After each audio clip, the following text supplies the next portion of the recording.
So, Judy, could you tell me about yourself, your name, your background, where you've lived and worked? I believe you were a principal of a school for a long time. Yes, my name is Judith Kronin, and I started my education as a teacher in um, North Babylon, New York. And I was a teacher, then I became a director of student improvement, which was a special program for students that were having a hard time in school, and rather than them losing time outside of school, we suspended them in school. And then I became an assistant principal at Westbury Senior High School. And then I became a principal at Roosevelt Junior Senior High School. And my second principalship was at John F. Kennedy High School in Paterson, New Jersey. And after 3 years, I was promoted to the executive director, to the state district superintendent. And I held that position for about 3 years. And I came back to Long Island and became an assistant superintendent for curriculum and instruction. And I stayed there for about maybe 2 years. And then I became principal of a very large middle school in Mount Vernon, New York, A.B. Davis Middle School. And from there, I retired, and I was asked to do a special assignment in Orange, New Jersey, which happens to be my birthplace. And I took on an assignment for about 10 weeks, covering a very, very modern K through 8 building. And I was called back the next year to be an interim principal at one of their toughest schools, at the toughest school in the district, Orange Middle School. And they asked me to stay on to become principal of that school, and I did. And from there, I became the superintendent of schools in Orange, New Jersey. And after 3 years, I retired. Well, wow, you have quite a career that spans from, New York to New Jersey and beyond. So that's really exciting. Yes. It sounds like from our previous conversations, you probably got some of your students involved with the celebration of Kwanzaa. It begins December 26th this year, and that's the day after Christmas. Are you going to celebrate Kwanzaa this year? I always celebrate Kwanzaa, whether I do it very elaborately or personally, but I always celebrate it. I always celebrate Kwanzaa, and the first time I celebrated Kwanzaa was at John F. Kennedy High School in Paterson, New Jersey, and after that, I embraced the holiday and the concept wholeheartedly, and I simply love it. I think that it's something that extends beyond the Black African American culture and can be extended to all people that see the value and positivity and hopefulness, and it can be used to really benefit the community and the greater country at large. But my first experience with Kwanzaa was at John F. Kennedy High School, and they were following their annual tradition of celebrating Kwanzaa, and we celebrated every ritual involved, and it was just fascinating to me to see the students put their heart and soul into this celebration. And we did we dressed with our kufus and our gowns, and we had an assembly program where we celebrated with the Kenora, and we started with the middle black candle and went from red to green, celebrating each of the principals. And, I distinctly remember how the kids embraced umoja, to strive and maintain unity in the family and community. And we gave examples of that.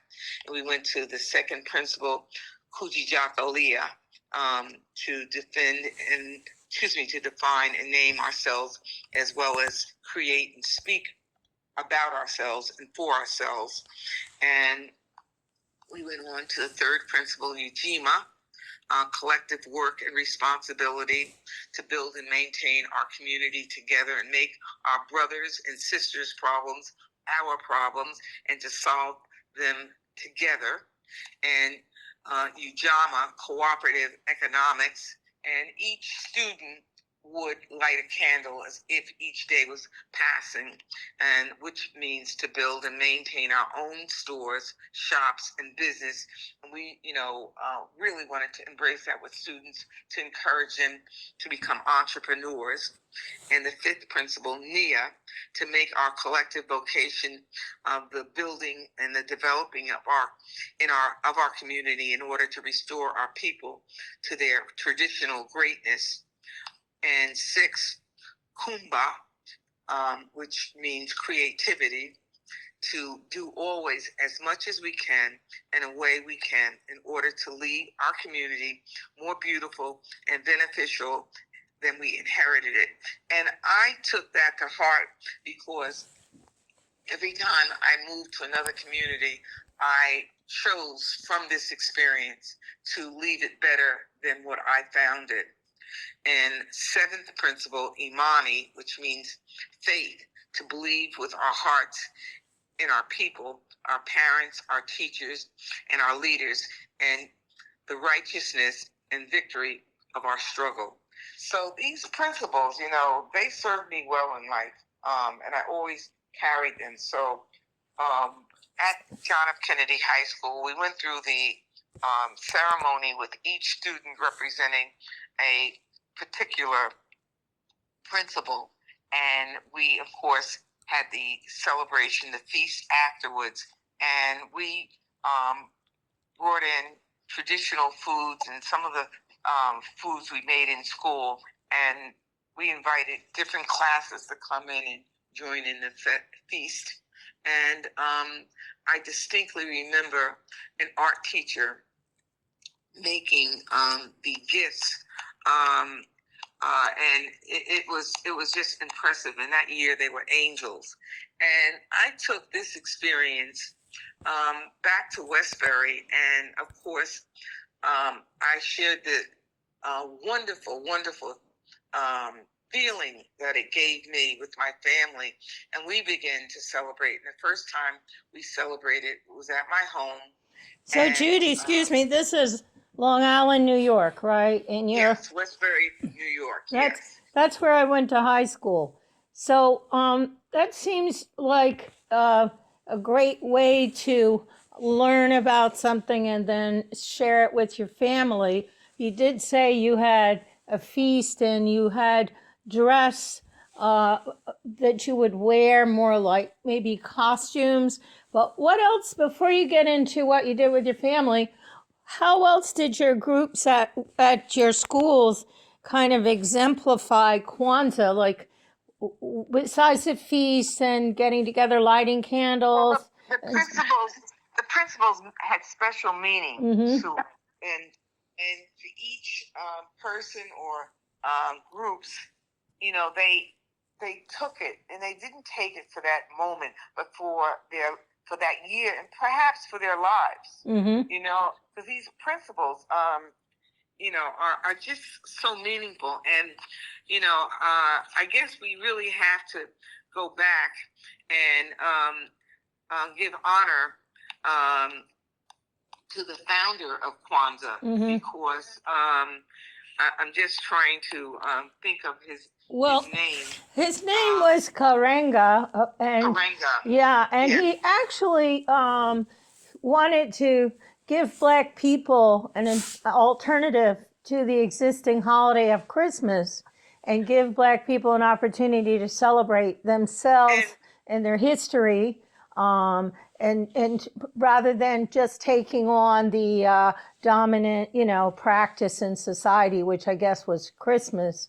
And Mhm. and since it's celebrated the 26th to the 1st of every year, many people celebrate Christmas and Kwanzaa, which is, perfectly acceptable.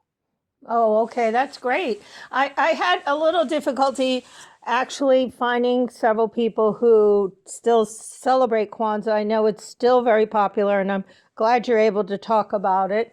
Um, I didn't really realize that they kind of coexisted, but that's great news. Yes, you Because do not have to give up Christmas for Kwanzaa okay, because it happens the day after and goes through January 1st every year. It's a set holiday. It's 1 week. okay. And I know you've traveled around the world. Have you been to Africa? Have you experienced any of the, you know, celebration there? Mm-hmm. I went to North Africa, and this year I'm going to South Africa. And I didn't per se, but because of the Swahili Language influence. Mm-hmm. Really, he based the language on Swahili, Mm-hmm. and I just tend to look at it as part of embracing our ancestry. That's a great way of looking at it. Um, so you're celebrating the present and the past. Yes, and also using it to build upon what exists and making it better. Okay. It's just so many in these principles. It's so many opportunities to reflect, and I think it's just a profound celebration because it has so much meaning for our community, and it's so positive that anyone could embrace it, and particularly parents to children. Mm-hmm.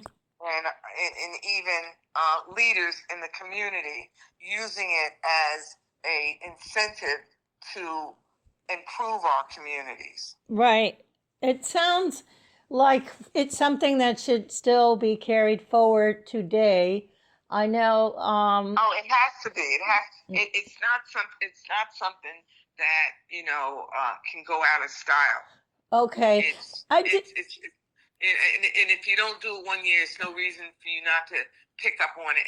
And in fact, you can use these principles any time of the year. Okay. It's just, you can single out that period of time, the 26th to the 1st, to celebrate. But if you look at these principles, you can actually embrace them to better your lives personally. And, it's this, he took so much time to really, really put into each of these principles and their use that I just can't imagine anyone not. In fact, so it was so interesting, Maureen, that yesterday I invited some of the women in my building over, and the conversation of Kwanzaa came up because in my lobby we have it decorated with Hanukkah and Christmas, and someone said, perhaps we should include Kwanzaa, and I'm going to make it a point to next year to bring in some Kwanzaa artifacts, and just so that they were very, very interested in understanding and embracing Kwanzaa. So I think that it was an incentive for me to go into my storage and pull out my all of my artifacts and to bring them to my building next year to celebrate, because there was such an eagerness to learn about it. Wow, that's very interesting. I don't see myself many celebrations highlighting Kwanzaa, and I was really thrilled that my theater group, Colonial Players in Annapolis, Maryland, is very interested in integrating various traditions during this season for a particular play that they're working on. But I know that with Kwanzaa, there are many great thinkers and writers, Black poets, for example, and African activities such as drumming that are incorporated in the celebration, and it makes it kind of like an outstanding way to celebrate all that's right in the community. I would suppose so. Maybe that's how you feel about it too, bringing together. Um, the, I definitely do, and I think that it's something that is just a very important celebration, and I really honor and respect the Museum of Natural History because they have a tremendous Kwanzaa celebration. What I do just to kind of get the word out is I go over each principle each day on Facebook just to remind as many people that are my friends on Facebook of the importance of the principles. oh, that's totally awesome. So, do you wear red, black, and green during this time, Judy, when you do celebrate? No, I usually do African garb, and just to reflect, African prints. So it may not be red, black, and green. It could be any of the vibrant colors that are celebrated in any part of Africa, or even modern African American way in which they wear their outfits to celebrate. Not necessarily. I don't necessarily limit it to red, black, and green. Okay. That sounds interesting and fair. I mean, there are so many wonderful patterns and colors that are make up, like some of the African fabrics that have been kente cloth and so forth. Yes. Yeah, that have been become popular here. Do you have any one food that you like? Any one food that I like? We really always made traditional African American feasts. Which could include, anything from a sweet potato casserole to a baked macaroni, to black-eyed peas. This year, I just kind of paid tribute in my Thanksgiving dinner to African American history by just doing a black-eyed peas and okra, and I'll probably do that again during Kwanzaa. But good, healthy African American, Southern Caribbean food is a way of celebrating Kwanzaa in terms of the feast. Oh, okay. That sounds wonderful. So, do you have any particular time of day that you might light a candle, or do you feel that is something you're going to do this year? I think that what I tend to do is I just do it the same time each day. So it could be in the evening, it could be in the afternoon, but I tend to do it at the same time during the Kwanzaa period, the 26th through the 1st each day. The same time period, you said? Yes. In other words, if I do it, it would be every morning or every evening. So it's I could kind of go through the ritual and think about the meaning of it. Right. There's a lot of meaning to it. Yes. So I was just wondering. I know it seems to have played a very positive role in your life. You've told me different ways in which you kind of like celebrate and demonstrate the fact that you really love this holiday. It sounds like. Is there any one thing you think the community should do, or say, what if my theater group wants to get involved? Is there any real suggestion you have for them as a community to celebrate? Yes, I think that, just starting with the history and wearing the garb and just paying tribute to the celebration and the principles and lighting a candle and, just really looking at the meaning of that principle and stating what that principle is and how it's going to impact how you or the group it's going to impact you. Okay. So each day, you light that candle, state that principle, And even if you did all of the principles in one day, it's still a way of celebrating.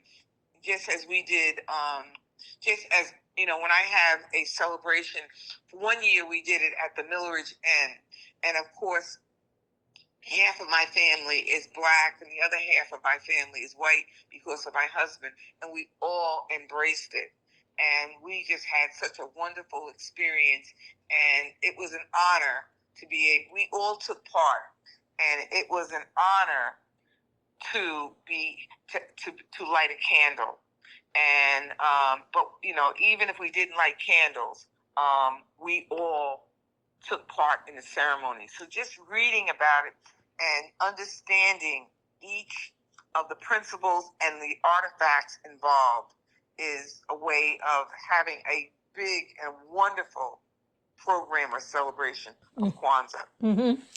Well, I think that we will take some of your suggestions, at least in my personal life I can, and I'm not sure about my theater group, but they seem to be very interested in Kwanzaa. So I'm really thrilled you had an opportunity to talk to us today. It sounds like Kwanzaa is not going away, it's here to stay. And people will celebrate their traditional holiday at this time alongside with Kwanzaa, it sounds like. Yes, as soon as Christmas is over, the 26th, we get started, and it doesn't require a lot of money, a lot of preparation.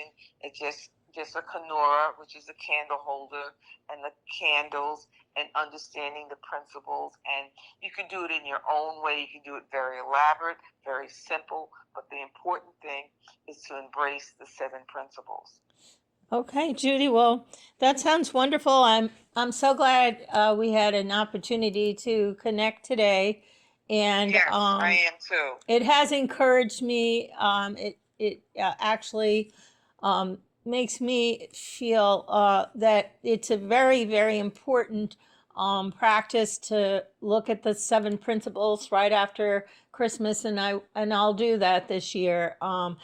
Yep. So I just want to thank you for your time, and well, I wish you and your theater group much luck, and embrace Kwanzaa. Okay. Well, thank you, and we'll let you know if we can call on you for anything in the future. We really appreciate it. My pleasure. Okay. Thanks, Judy. Bye-bye.